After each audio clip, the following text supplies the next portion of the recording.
Speaking of sticky situations, onto my team. Sorry. Which doesn't make me sticky in the conventional sense of that South Park meme. Well, yeah. Are we talking about the same? I think we know what we're talking about. The Randy one. Yeah. Okay, love that. Hopefully that's you on Sunday night if you beat the Ravens. Well, yeah, we'll see. I mean, this is going to be since my brother has now got into the NFL, which has been in the last 8 weeks. Mm-hmm. He's been really, really getting into it, and he's chosen the Baltimore Ravens as his team, not really knowing that there was a big rivalry between us. And now he's like, even texted me yesterday going like, big game, last weekend saying it all goes down to next weekend, big game against the Browns. You've got to beat them, else you're coming to us and everything. Well, we're going to you and that. So yeah, we're looking at the Baltimore Ravens at the Pittsburgh Steelers. That has been, as me and Sky discussed over text, which obviously no one knows about, but is obviously going to be the Sunday night football late game just for my sins. So that'll be at 1:20 in the morning, which I won't stay up for no matter what. As ever, I will watch it next morning and not read any text on social media. This is a winning-in situation. Steelers 9-7 at the minute. Ravens 8-8. Steelers obviously losing to the Browns 13-6. And the Ravens beating the Packers 41-24. Let's talk about the Ravens sort of to begin with, Sky. Obviously, they've been without Lamar. Snoop Huntley comes in and they played a phenomenal game against the Green Bay Packers. And I, in a way, it was a little bit of a get right game, I think, for them, because it's been a real turgid last like 5-6 weeks. What, they beat the Jets, lost to the Bengals, lost to the Steelers, beat the Bengals, lost to the Patriots, then they go and beat the Packers, and it's sort of it's the momentum they need in what will be the most important game for them this year. Well, currently this year. Yeah, I think you've just seen that their X Factor players are sort of stepped up. Obviously, Derrick Henry was fantastic against the Packers. Sorry, not sorry, Adam. I think we've seen that, even guys like Marlon Humphrey and that secondary probably giving up deep plays earlier in the season, but they've now stepped up. Defense has improved. And yeah, really, there was someone, who else did they... We talk about mid-season trades. There was a guy they got from the Titans, Jones. I can't remember his first name, but the linebacker. Draymond Jones? Yeah. He's been really good from what I've seen of the Ravens. So clearly, as a defense, this unit has really stepped up and created opportunities for the offense to do what it does best. And we all said this last year when they got knocked out of the playoffs. As long as you give Derrick Henry at least 20 touches in a game, they can play to their script and they can do what they did on Saturday. Yes, it was a game in the battle of the backups, but as we said at the top of the show, Malik Willis has been pretty good whenever he stepped in for the Packers. So I think it was a victory which shouldn't be frowned upon. And given, Fred, that you beat them last time when the Steelers were the underdogs, I think they'll really be chomping at the bit for the revenge here. And annoyingly, for the rest of the AFC, we talk about not wanting teams in by saying no one potentially want to play the Bucs offense. I mean, that's just me being polite. But no one will actually want to play the Ravens, really, despite how bad Lamar has been, just because it's not a nice place to go and play, which obviously a division winner, someone will have to, at least for the first round. And we know what can I know Lamar's had his playoff woes, but wouldn't it be very typical NFL, with all the years that he was fantastic and bottled it in the playoffs? Suddenly, if he's healthy, maybe there's a playoff run for Baltimore coming if they get this done. Or even if he turns up and he's not healthy, but still takes him on a massive Super Bowl run. Who knows? I mean, yeah. I mean, Adam, did you really think it would sort of get this close after the first 6 weeks only winning one game? Obviously, they came back after week 7. They won 5 on the bounce. But after that start of the season, I think there was a lot of people sort of checking out and going, well, maybe it's just not their year this year. I think most of us felt they were going to come back. They had a lot of injuries, didn't they, in them first few weeks on that defense? It really did get badly beaten up quite early on in the season. And it did feel like that they were going to be one of them teams that had a chance to come back. So the fact that they've managed to get to where they've got to, I feel is probably about right. regarding last week against our side, I think it was just that it was easy for them to just keep running Derrick Henry. But there is a clear correlation of the Ravens doing well and running Derrick Henry. It's like, this isn't complicated stuff. It's just that the head coach seems to want to make it complicated. If you keep running him, chances are you probably will be successful, unless the opposition defense is incredibly good against the run. So I think that's definitely the way that they need to play. They need to do that. It helps if they get a lead, obviously. That is the benefit for them, and so the run game comes into it a lot more. But yeah, I think the Ravens just in general they're an okay team. I don't think they've been amazing this year. I think they've been all right. I think they're probably about where they should be, but I would argue that the Steelers should have been further than where they are now, and that's kind of where the reason that this has sort of come about is more of an indictment on them than it is on the Ravens. It's more about Steelers falling off than it is about Ravens having this rejuvenation through the season. Yeah, I think so. I completely agree. And I think that if the Steelers were to win this game, I don't think the AFC teams look at the Steelers as a problem team. But I think if the Ravens go through, the entire AFC will see Ravens as a problem team. I think, like Sky said, Derrick Henry, that atmosphere, Lamar, even if he's half healthy, he's still a very good player. They've got Carl Hamilton. I mean, best safety in the game, really, at the minute. I mean, they've got players. They've got some good guys there. I mean, they've only missed the playoff 5 times in 7 years. That's mental. Well, that's such a crazy stat, really. I mean, John Harbaugh's been there since 2008.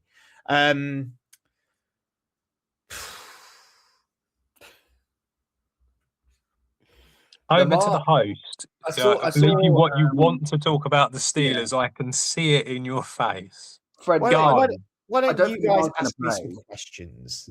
Sky, you go with your point. I have a good question, actually. Do you think, because when did the Ravens not flirt with did Cooper Rush not play a few games, and you were just like, as we always say, why not just have a backup who does what your main starter does, which is why Snoop returned? Do you think the Ravens have a better chance of winning this game against your defense were you more worried about playing Snoop given how bad Lamar has been? Because they've looked more efficient.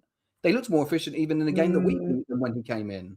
No, I would say that Lamar Jackson is still Lamar Jackson. Like he's still very good. I think what may happen is that they won't put as much pressure on Lamar to throw after what's transpired with Henry in the last game, and clearly when they lost to who'd they lose to? When they lost to the Patriots, and they were definitely sort of going, why aren't we not leaning on Henry more in that game?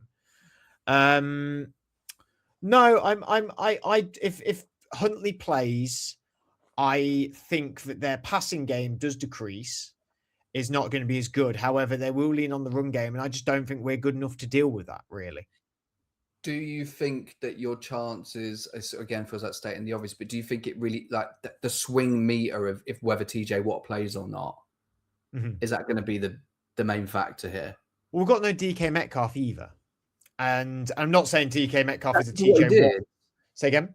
Is that because of the fan thing? Yes. I didn't know he had another game. Yeah. So we've got, and I'm not saying DK Metcalf is our TJ Watt on the offense, because he's not. But it was so evident that we have no wide receiver depth without DK and Calvin Austin. MVS is not it. Obviously, we lost Washington. I know. Yeah. Obviously. Well, Adam Thielen, I was quite happy about getting him, because I just thought he's just sort of like sure hands. Yeah. And he's not been utilized. We've lost Washington. He's broke his arm, so he's probably not going to play. So then you're now with Jonnu Smith and Pat Freiermuth. Pat Freiermuth, who was probably our best offensive player of the last 2 years, has just been found and made 2 of the most spectacular catches probably all season for the Steelers against the Browns. Why he has not been used the whole year, I have no idea. I'm unfathomable why we're doing that. Johnny Smith has never been as good as Pat Frymouth. I have no idea why Johnny Smith's sort of suddenly high enough for this. I love Washington. I love what we're doing with him. And I think that's been a really smart, creative initiative that we've installed in our offense. And I think people haven't really dealt with it very well at all. And you can't really deal with it because he's so big and strong. I've seen many plays this year that any other player would have gone down, and he's gone over them and got the first downs. He's been really remarkable this year, I think. But we just have nothing on top. Jalen Warren and Gainwell, week to week, run hot and cold. I have to give credit where credit's due. The left tackle Cook, who came in, I thought was tremendous.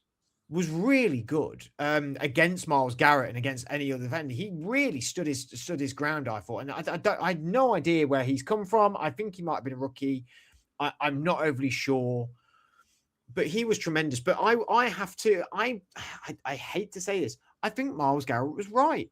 I think we were more worried about not allowing the sack record against us, against Aaron Rodgers, than we were about focusing on ourselves. And I don't mean he said about winning the game.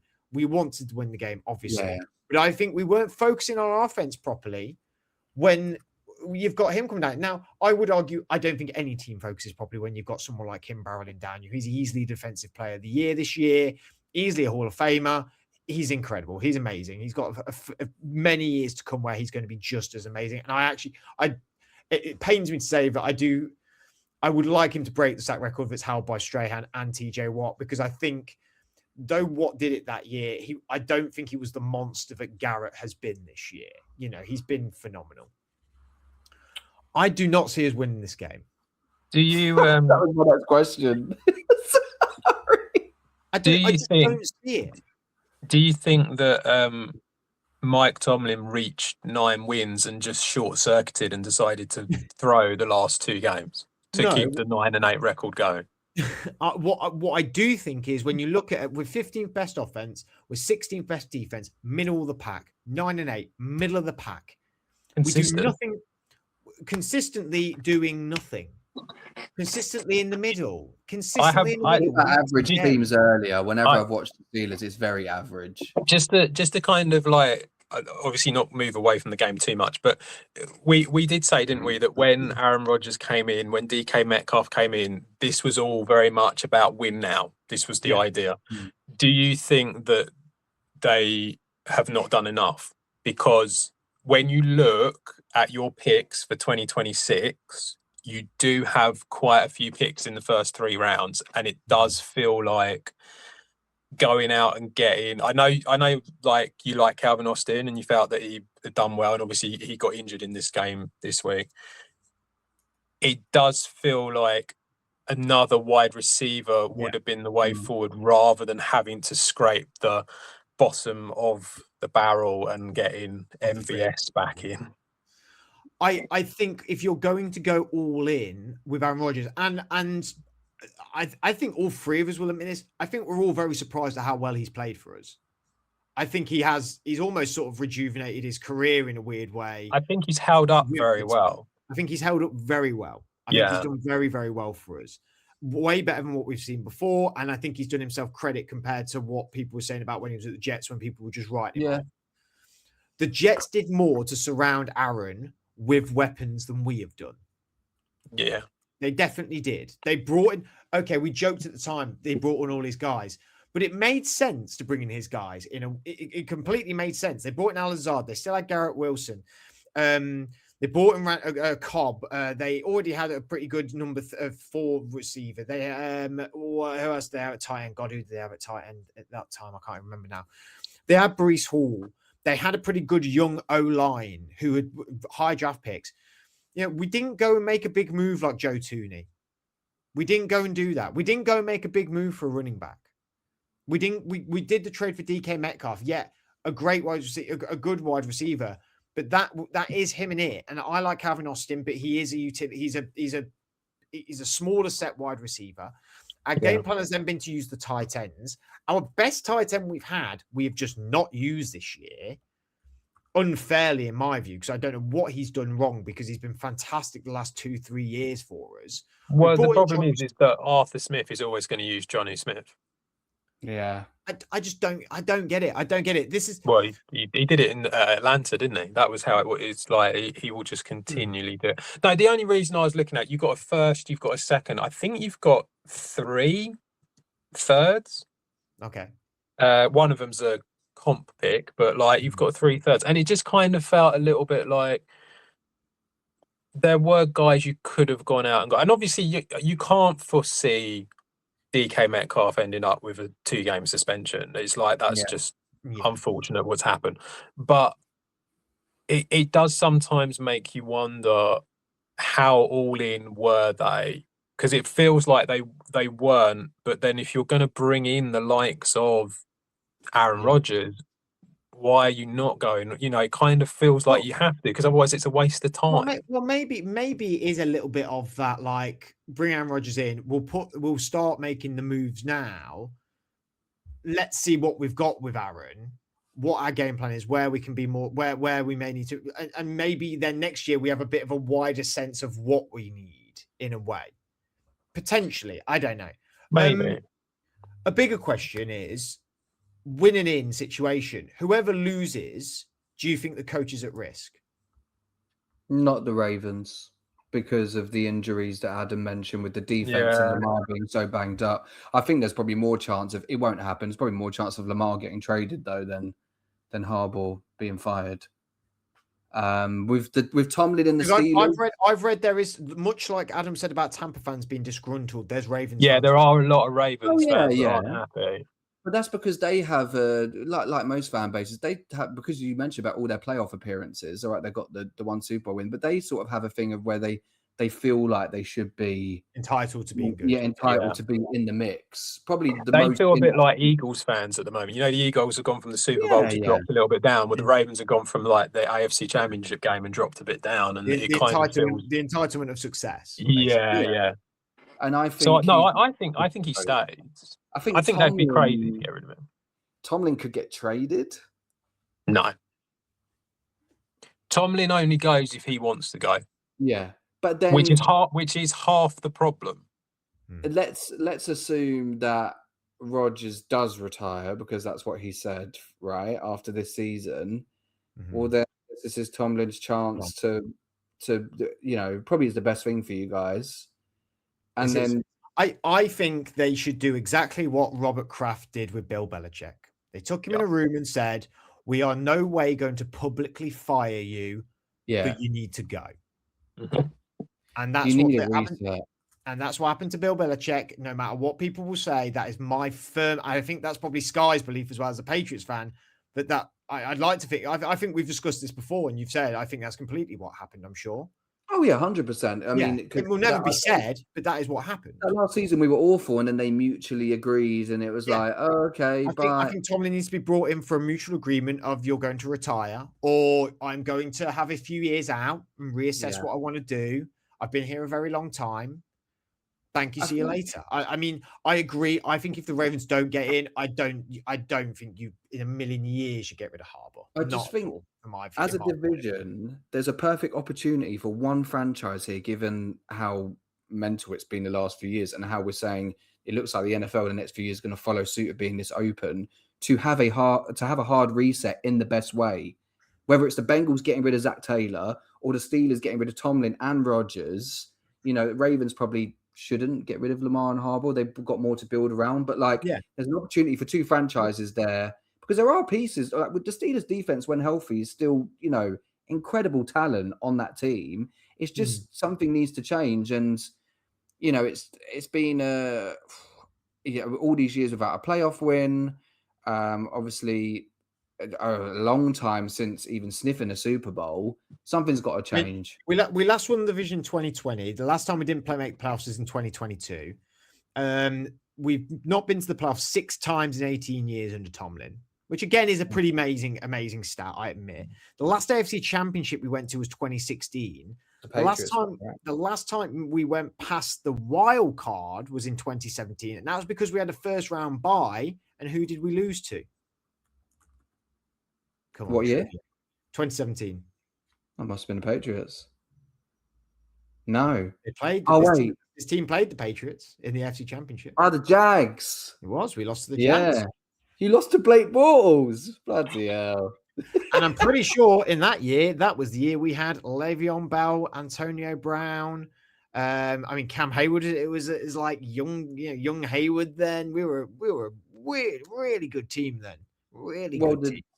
The 2016 AFC Championship game was like 36-70, something like that. And it was like Steelers only scoring at the end. And I just think there's this thing with the Steelers currently as well. Like if you don't change something now, yes, you could get back to being somewhat competitive, but I think you're just always going to come up against teams where you're going to not get over the hump. So this is the time now where I don't want TJ Watt to go through what his brother did, no pun intended, with the double Watt there, and have his career wasted. But he probably will. The problem is like who, if you do take Tomlin and Rodgers out, who do you bring in? Because you're not getting anyone in the draft. Yeah, that's going to be your quality. That, Adam, is a very big debate for another time. yeah, no, I know, but I'm just saying that is the issue, isn't it? And that's kind of why it's very difficult. Very difficult to. It kind of almost feels like they're probably more likely to stick